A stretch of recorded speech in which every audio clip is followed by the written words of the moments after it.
The Sandy and Toddcast is a MindgardenMedia podcast in association with Screw You, Todd Productions.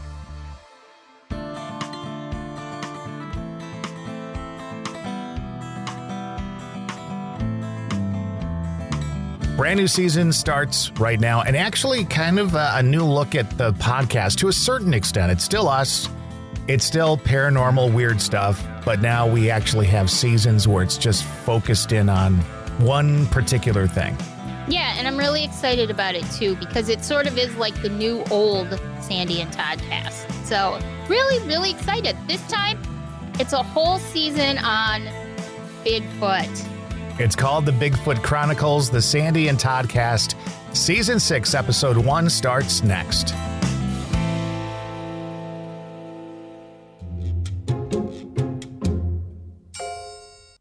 Crowds, arguments, loud noises, narcissists, energy vampires. Does that seem scary to you?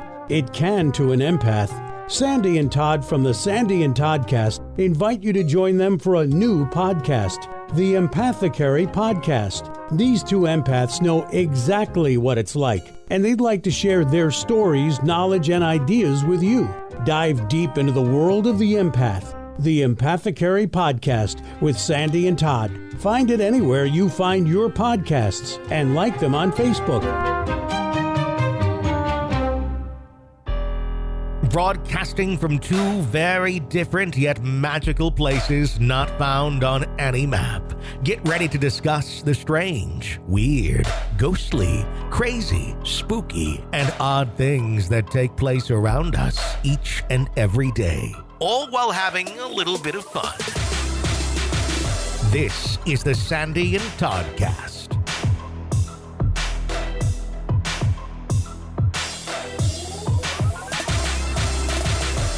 Season 6, Episode 1. Welcome to the Sandy and Toddcast. She is Sandy.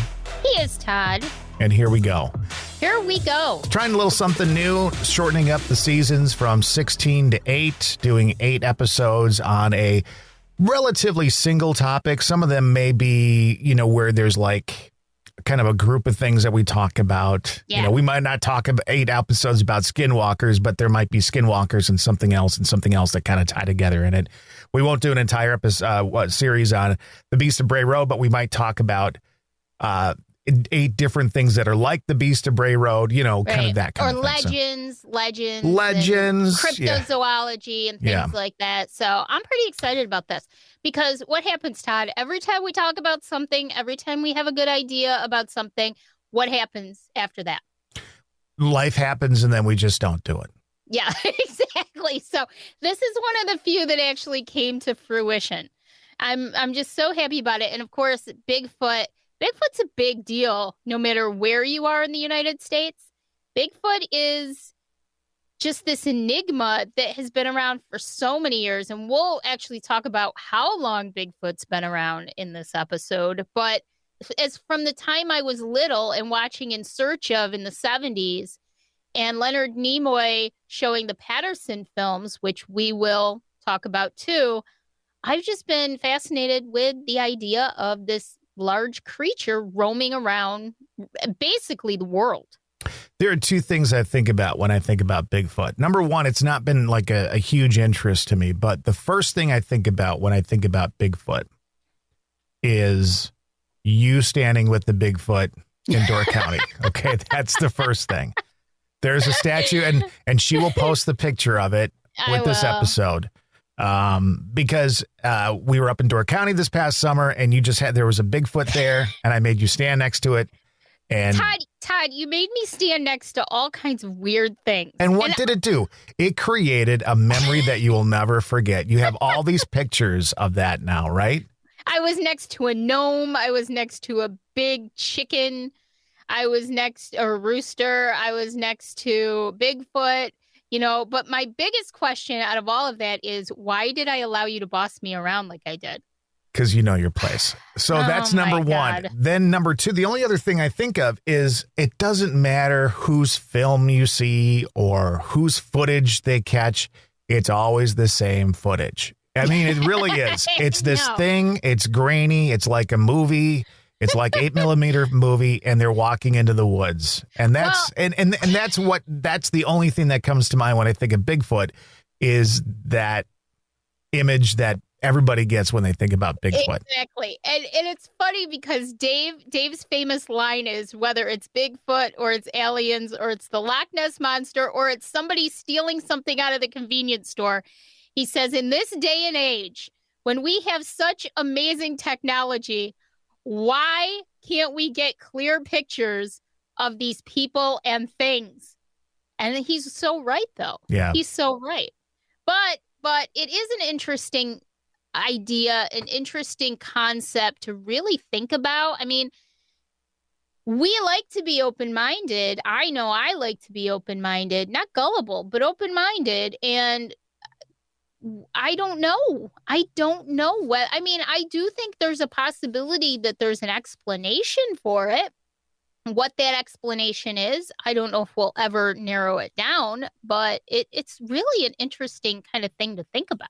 I think Bigfoot or anything and I'm just going to put that in the paranormal world, because in our normal life, it's not normal to us. A Bigfoot walking around is not normal, Right. I think part of it is that we're starting to allow ourselves to not necessarily believe in, but at least consider the fact that what we see on a day-to-day basis in our lives isn't all there is, not only here on Earth, but in other parts of the galaxy and other worlds and all that kind of stuff. Well, it's interesting because growing up, I was a little bit more skeptical than I am now. And I think part of that is the fact that I now, in my later adult years, have experienced so many quote unquote paranormal things and had so many experiences that it's opened my mind even more to the possibility of other things happening. When I was a teenager, I think I told this story before, I did have what I believe to be some sort of UFO experience, and where I saw these lights in the sky. And even then, I was still pretty skeptical. But now, the more I've learned, the more I've experienced in life, the more paranormal, otherworldly things that I've experienced, it's sort of opened my mind to say, who knows? Maybe there is something to this. Maybe that's possible. So you don't know. You just don't know. But it's such an interesting topic. I thought that it would be a really good idea for us to explore it this season. So we're going to go through a whole bunch of different things. And at the end of this episode, we'll give you a little teaser as to some of the episodes that you'll be able to hear this season coming up. But I have for you some trivia. Okay. And I want to see how good your Bigfoot knowledge actually is. Okay. Now, so 5 questions. I'm going to tell you the truth. Okay. You sent this to me by accident. And I know. And you asked me, please don't look at it. And I, honest to God, did not look at the trivia questions. Okay, good. Okay, good. Because this should be interesting. All right, number 1. The study of animals that are not recognized by science, like Bigfoot, is called? We mentioned it earlier, cryptozoology, right? Yes, yeah. You got it. Okay, Ding. So these are a little bit more difficult. According to the Bigfoot Field Researchers Association, which is the only state that doesn't have a sighting. I'm going to give you choices. Okay. Hawaii, Delaware, or Rhode Island. Which is the only state without a Bigfoot sighting? Well, Delaware and Rhode Island are relatively close. So I'm just going to go with Hawaii because it's the only one that's not on the 48. Yes, which is interesting because I guess if you think about it, it's an island. So I guess it would make it more difficult for there to be a creature that isn't indigenous to and the see, mainland. I would think that they would have their own creatures. Yeah, their own ideas. It's very interesting. Okay, number 3. What is a scientific name given to Bigfoot? What do they think? That it starts with a G. I'm going to help you with this one. The scientific name for Bigfoot. So there's a scientific name for it. Yes. Okay. That's one of the theories as to what Bigfoot could be. Okay. No idea? No This idea. is a hard one. Okay. This is a hard one. Gigantopithecus. Okay. Okay. They just make shit up. We're going to name something today. What should we name it? Let's take the word gigantic and put a pithesis on the end. Well, yeah, basically, I think. According to the Bigfoot Field Researchers Association. Oh my God, there's an association too. I think that's what those guys on the TV. That's the BFRA. You know who's the guy? He calls it squatching. Big. I can't remember. Big fucking really. I don't know, but that's according to them. Which of these three states has the most Bigfoot sightings? Okay.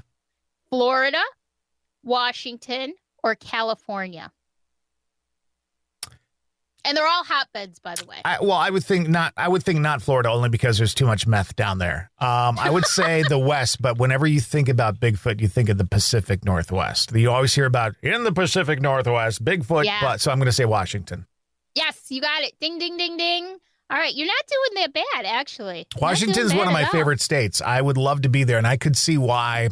If you know anything about that state, there's so much nature and just incredible nature that I could see stuff going on there that we just don't know about. I would love to visit Washington, most definitely. All right, here's the big one. Let's see if you know this one, Mr. Pop Culture. Bigfoot plays a starring role in which movie from the 80s? Oh, God. Never saw it. But you know what it is? The Bigfoot's name is Harry, but I don't remember the last name of the family is like Anderson or Harry and the Andersons or something. Harry and the Hendersons. All right. I'll take that. One. Yeah. I was waiting to see. So you you actually did really well. Yeah, I'm not proud bad. of you. Not bad. Very well. So let's talk a little bit about what Bigfoot supposedly is. Yeah. So Bigfoot is also known here in the United States as Sasquatch by most of us. He's said to be a large 6 to 9 foot tall ape-like creature that inhabits the forests of North America, which, speaking of Washington, of course, how many acres and acres and thousands and millions of acres of land across the United States is untouched. Right. Like nobody's been there. He's usually described as being bipedal, which means he walks upright with hair covering his entire body. He's got big, broad shoulders, no visible neck, so he must work out quite a bit, long arms, and even glowing eyes in some reports. And they're supposed to be kind of stinky, which I guess if you're an ape-like creature that wanders around, I guess you would stink. Yeah, but any natural wildlife is going to have stink. I mean, even like if you look at caribou and buffalo and stuff like that, pigs have a stink to them. Yeah, you know? they all do. I mean, humans have stink to them too. We just cover it up. To us. We Absolutely. have natural stink to us too, right? So the majority of mainstream scientists have historically discounted the existence of Bigfoot. They consider him to be the result of a combination of a bunch of different things. Folklore, misidentification, hoaxes. They just don't think he's living, breathing animal. Okay. According to a poll taken in May 2020, about 1 in 10 American adults believe that Bigfoot is real. So 10% of Americans believe that he is actually real. And I'm willing to bet the other 80% of them are just not sure. And then you've got your true deniers. Listen, I think in that that's probably true. And I'll tell you why. I think that you're right in that. I think that maybe 10% do say, listen, there's a Bigfoot. I think there's probably 30% that go, I'm not sure. And then you've got, the ones who will believe in a God in the sky, in the heavens, right. With angels and harps and stuff, but won't believe in something like this. Isn't that ironic, though? Yeah, if you absolutely. think about it? I absolutely. mean, we're so and it's the same to believe group. in one thing, but not the other. Right. It just makes no sense. All right. So there are, though, it's not just in the United States. And there's some of these that I wasn't aware of either. We've all heard of Canada's version of Bigfoot is the Bigfoot or Sasquatch. It's same as ours. Yep. Same thing. But there's some other ones we all have heard of the Yeti or abominable snowman. Yep. He's known to be in Nepal. He's white, not brown, which makes sense because they, like any animal, they would adapt to their environment. And because it's mostly snow covered in that region of the world, you would think he would be white. But there's also some really cool names. The Yowie in Australia. In the southeastern area of the United States, specifically Florida, but the surrounding states as well, he's known as the skunk ape. And sounds like Florida. Times, I know, doesn't it? And a lot of times, those sightings are said to be the ones that, I'm not kidding you, are like the smelliest, that they usually will smell them before they see them down in the southeastern United States. So I don't know if that has to do with climate or what that could have to do with, but most of the reports are usually smells before sight. So, which is interesting. In Indonesia, they call him the orang pendek. So he's all around the world. In China, he's the Yiran. In the Turkish, Iranian, Russian origin, those countries, he's known as the Almas. So he's basically, there are legends and reports of him everywhere around the world. They also think that one of the theories for the people who believe in Bigfoot is that he may have migrated over the land bridge between Russia and The Bering Strait, right? The Bering Strait. That he may have, along with many other animals, have migrated across the Bering Strait, because I think it's 35 miles between Russia and the United States at that point. So it's not that far. And that's how he ended up here. And over the hundreds and hundreds of years, he actually adapted to our climate, to our surroundings, our environment, and that's the modern day Bigfoot. I mean, think about this. When you can use the term bear, okay? Mm-hmm. Think of all the different bears there are.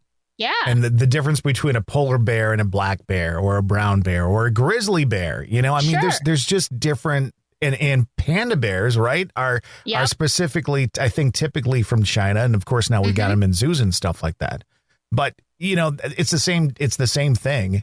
It's the same group of animals. They're specific to their region of the world. What is interesting, though, is that all of these, that's a great point, because all of these different folklore, legends, stories, reports of all of these creatures around the world, if you think of it, until quite recently, until several hundred years ago, there was no interaction with other parts of the world. So it's very interesting to me that people who didn't have anything to do with each other, who were isolated from each other for hundreds and hundreds and hundreds of years, somehow came up with the same ideas, right, as far as this creature. And so I just find that really fascinating, that why is it that the people in China and the people in Turkey and the people in Canada all came up with the same legends? The Native Americans came up with the same idea as people in China, when obviously there was no communication between them. Right. So it's just an interesting thought. So they think that the very first quote unquote modern sighting of Bigfoot was in 1811 by British explorer David Thompson. And so he has been credited with discovering a set of Sasquatch footprints. And obviously hundreds of alleged prints have been found since then. The Patterson film that I talked about a little bit earlier is probably the best known film of a Bigfoot. It was taken in Bluff Creek, California in 1967. And we'll talk more about the Patterson film in our evidence episode. We're going to do an episode with some evidence. But the Native Americans were really the first to report sightings. Now, Bigfoot, Sasquatch really became a large part of the Native American culture and folklore. The Native American tribes actually had over 50 different names for him, depending on the tribe. So Native Americans believe that he is a non-physical creature, and some even report seeing him shape-shifting into a wolf, which we've talked about this a little bit before. Skinwalker Ranch, there are a lot of sightings of wolves, and it's very close to a Native American reservation. And so they do believe that he shapeshifts into a wolf. Some believe that they live in another dimension and they just visit, or they have psychic abilities. This is all from the Native American culture, that they may be aliens. We'll talk a little bit more about that in our theories episode, which is our next episode. He's shown up in Native American pictographs, which are hundreds of years old. One of the most well-known is at Painted Rock. That's in the Tool River Indian Reservation east of Porterville, California. Just if you Google that, it's just so cool to look at those pictographs on the rocks. And it's obvious what they are drawing, what they drew. Right. It's very obvious. So in popular culture, Bigfoot has made a really, really big impact. So today, a medical company, a music festival, sports mascots, amusement park rides, monster trucks, and a Marvel Comics superhero have all been inspired by the one and only Bigfoot. A Bigfoot named Legend was chosen as the official mascot for the World Athletics Championships in Oregon. There's also a National Sasquatch Awareness Day on October 20th every year. Didn't know that. Laws and ordinance. This is cool, Todd. This is very interesting. Laws and ordinances have been passed that outlaw the harming or killing of Bigfoot, especially in the state of Washington, which is so interesting because he apparently doesn't exist, but yet there's laws against killing him. Interesting. Yeah. In some places, killing a Bigfoot is a felony, resulting in a fine of up to $10,000 or 5 years in prison. Now, why would you go? We can't get laws passed on animal cruelty in the United States, but yet they're passing laws outlawing the killing of Bigfoot. Now, you tell me what's going on here. Well, I think that says a number of things. Number one, it says that possibly Bigfoot is a real thing. It also says that we spend a lot of time in our government doing shit that doesn't matter right now. Thank you. You know, when we finally, somebody finally kills a Bigfoot and he's hanging up from his feet, like we do with other animals and stuff like that, and he's skinned, then we can pass some laws if it's necessary. But until then, let's stay and let's get people who are homeless and not eating and shit like that taken care of, and then we'll worry about the fucking Bigfoot.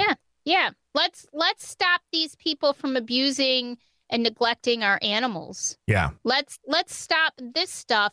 Then we can worry about Bigfoot. How's that sound? Works Not to for get me. on the soapbox, but I mean, come on. It's just their way of making, the splash in the headline, to make their headline in a podcast by Sandy and Todd. It's true. It's true. So a little bit more trivia. The act of searching or researching Bigfoot is now known as squatching. I like that. And I have to throw this in because you were talking about some of the products and stuff like that. Our friend Drew actually said to me. I'm already laughing. He said, because there's a product out there for men called Squatch. And it's hair and beard products, and then they also have deodorant and stuff like that. Get out! So I've got the deodorant upstairs, but he goes you guys should get this season sponsored by Squatch. I'm like, Dr. Squatch or Mr. Squatch or something like that. It's called Dr. Squatch. That's great. Yeah. I didn't know that. And of course, leave it to Drew to know all about it. Of course, and trying to make us some money. Thanks, Drew. We appreciate that. Drew, not for nothing, but Halloween's coming up, Drew, and I would love to be on your podcast, just saying. Anyways, let's see. Oh, and during COVID, Bigfoot became a part of social distancing campaigns, with the creature being referred to as the social distancing champion. Yeah, I thought that was great. That was really cool. And it's interesting because I think it was beef jerky. They did a campaign with Sasquatch, with Bigfoot. And I geocache. Everybody knows by now that Dave and I geocache. And they were actually on the geocaching website giving away, they call them little travel bugs. And what you do is you pick them, you get them out of one geocache, you log them. When Dave and I, when we were in Wisconsin in June, you came with us and we dropped a couple off. And then you report that you dropped it off, and it kind of travels around the world. There's been a few that I've handled that have been around the world. And anyways, they were giving away some of those with Sasquatch on them. And I thought it was so cool, and I wanted so bad to win one, but I didn't. But I think that's kind of cute that it's the social distancing champion. There have been tons of documentaries and films released over the years, including one of my favorite episodes of In Search Of, and then, which I do have all of the episodes of In Search Of, by the way.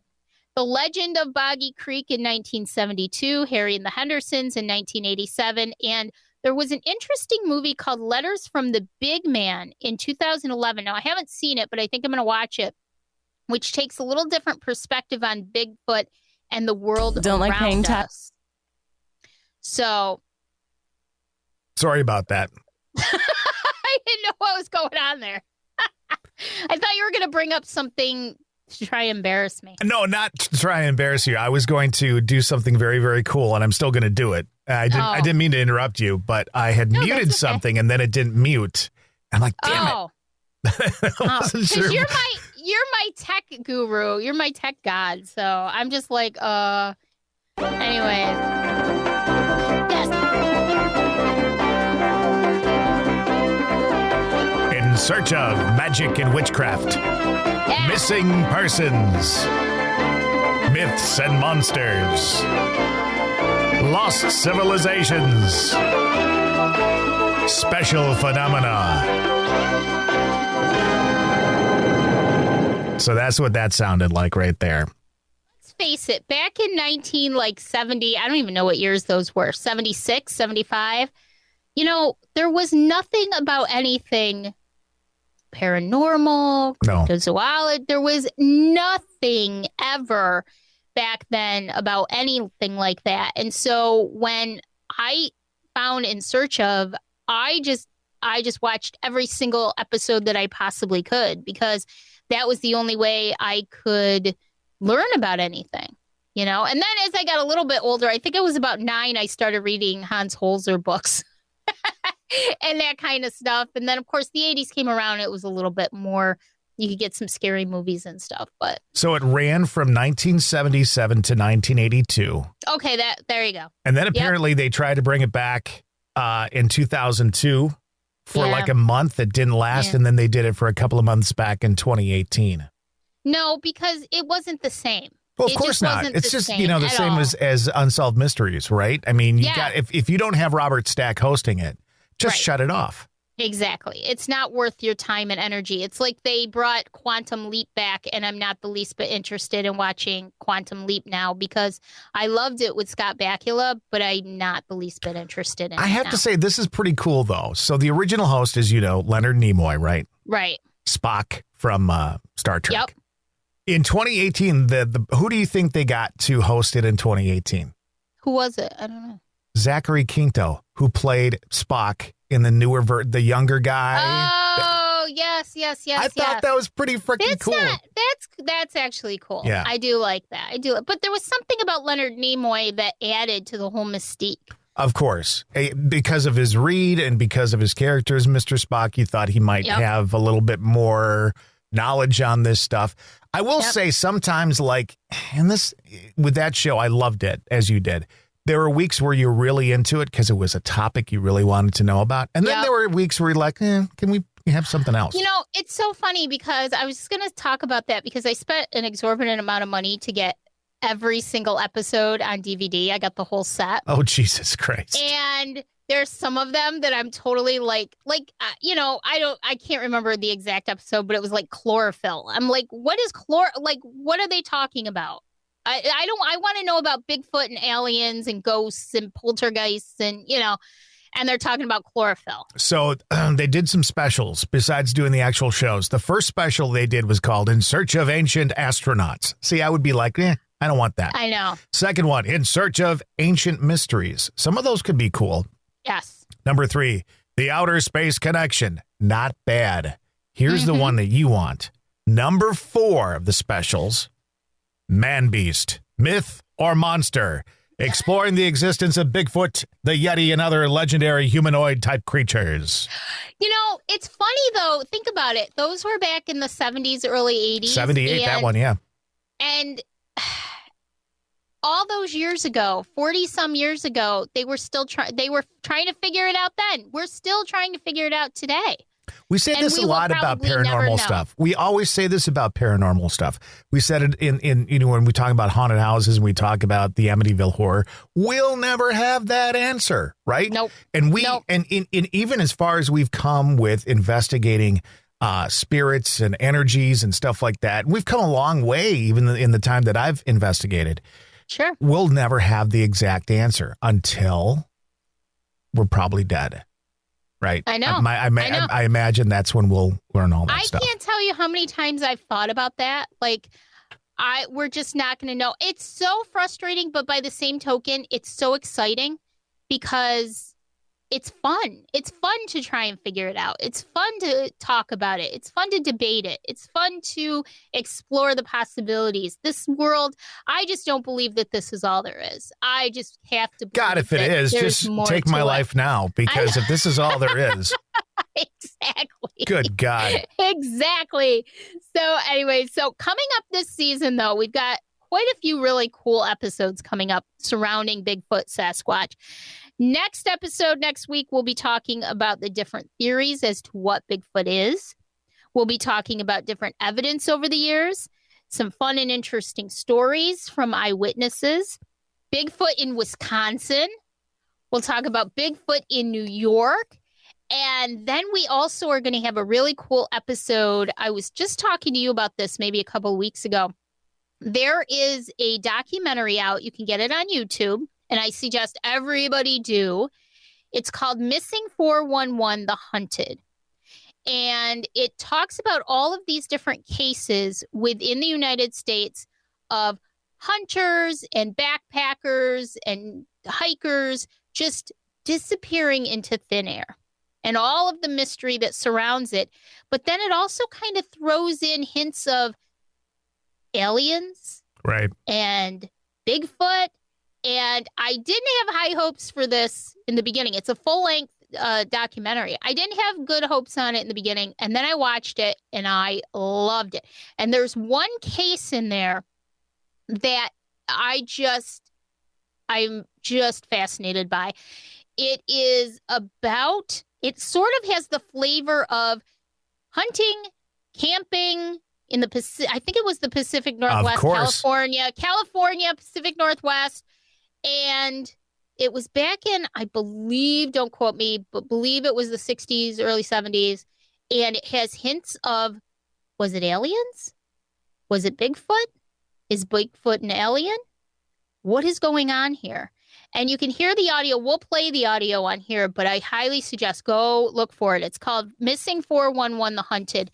And there's several cases in the documentary, and it's really interesting. And one of those cases was actually from upstate New York, of a man disappearing. One of the things that I always say about documentaries like this, and I say it about the documentary about the Real Exorcist, the story of that. All these documentaries are great, and they pull you in. But if you watch too many of them, you'll never leave your house again. Oh, my gosh. They are addictive. You'll never go for a walk in the park alone. You'll never, you just won't do it. They're like potato chips. You can't watch just one. No, that's you. That's how you consume them.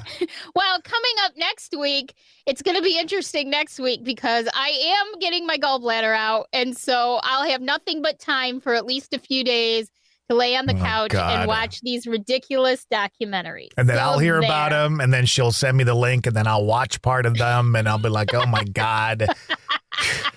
I'll just be ready. I'll bug the hell out of you. She's turning into her mother. All right, so next episode is different theories on Bigfoot, right? Yes. That's coming up next week, so it should be a lot of fun. Sounds good. Let's swing in with our spiel here, and here it comes. You can find the Sandy and Toddcast on any of the platforms that you normally find your podcasts, including YouTube and Twitter. Be sure to like the Sandy and Toddcast on Facebook to keep up on the latest goings-on, including each week's episode. You can also join our group, Stay Weirdos Friends of the Sandy and Toddcast, for more fun. Stay Weirdos is a safe place to share your thoughts, feelings, ideas, and random inappropriate memes without judgment.